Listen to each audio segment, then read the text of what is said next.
Hello friends, मैं अंकित कुमार स्वागत करता हूं आपके अपने यूट्यूब चैनल कसम में स्टडी पॉइंट में। आज की क्लास में हम लेकर के आए हैं 19 और 20 मार्च से करंट जीके के कुछ अति महत्वपूर्ण प्रश्न जो आने वाली प्रतियोगी परीक्षाओं के लिए काफी महत्वपूर्ण है, काफी उपयोगी है।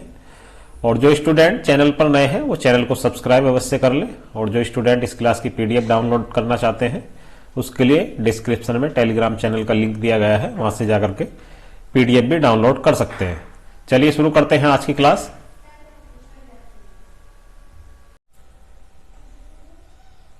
पहला प्रश्न है, महात्मा गांधी के नाम पर ग्रीन ट्रायंगल का उद्घाटन किस देश में किया गया है? तो ये किया गया है मेडागास्कर में। भारत के स्वतंत्रता के 75वें वर्ष के उपलक्ष्य में मेडागास्कर की राजधानी एंटानानारिवो में महात्मा गांधी के नाम पर एक ग्रीन ट्रायंगल का उद्घाटन किया गया है। आगे बढ़ते हैं, अगला प्रश्न है,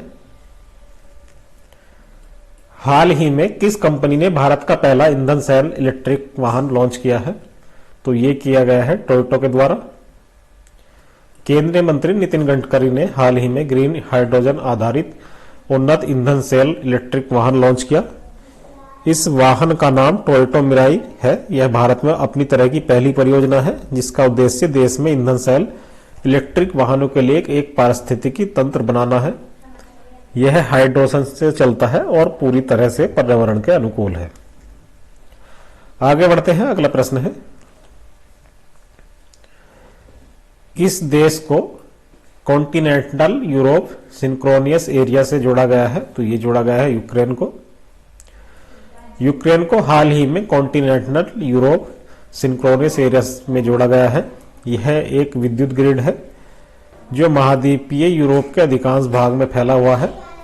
यह कदम यूक्रेन को रूस से अपने पावर सिस्टम को अलग करने की अनुमति देगा।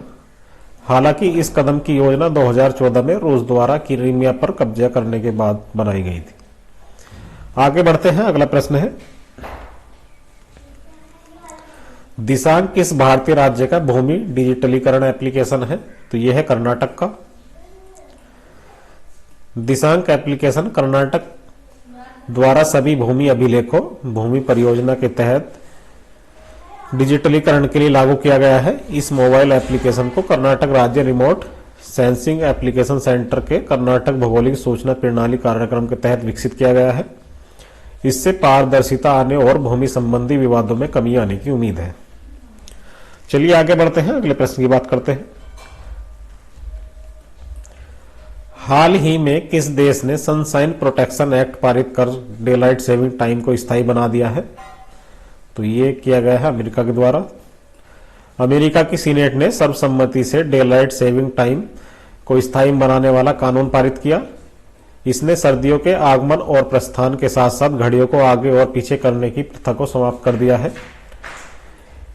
एक कानून में हस्ताक्षर किए जाने के बाद प्रत्येक नवंबर में घड़ियों को मानक समय से 1 घंटे पीछे करने की प्रथा बंद हो जाएगी और डीएसटी जो मार्च में शुरू होता था पूरे वर्ष प्रभावी रहेगा। आगे बढ़ते हैं, अगला प्रश्न है, विश्व गौरैया दिवस कब मनाया जाता है? World sparrow day. तो ये मनाया जाता है 20 मार्च को। जागरूकता बढ़ाने और गौरैया की रक्षा के लिए हर साल 20 मार्च को विश्व गौरैया दिवस मनाया जाता है। इसकी शुरुआत nature forever society of India ने फ्रांस के इकोसिस एक्शन फाउंडेशन के साथ मिलकर की थी। सोसाइटी की शुरुआत एक समर्पित संरक्षणवादी मोहम्मद दिलावर ने की थी। पहला विश्व गौरैया दिवस 2010 में मनाया गया था और 2022 में विश्व गौरैया दिवस की जो थीम है वो है आई लव स्पैरो। तो कई बार एग्जाम में इस थीम भी पूछ ली जाती है। तो विश्व गौरैया दिवस 2022 की थीम है आई लव स्पैरो। आगे बढ़ते हैं, अगला प्रश्न है, अंतर्राष्ट्रीय खुशी दिवस कब मनाया जाता है? तो ये मनाया जाता है 20 मार्च को। हर साल 20 मार्च को अंतर्राष्ट्रीय खुशी दिवस मनाया जाता है। पहला अंतर्राष्ट्रीय खुशी दिवस 2013 में मनाया गया था।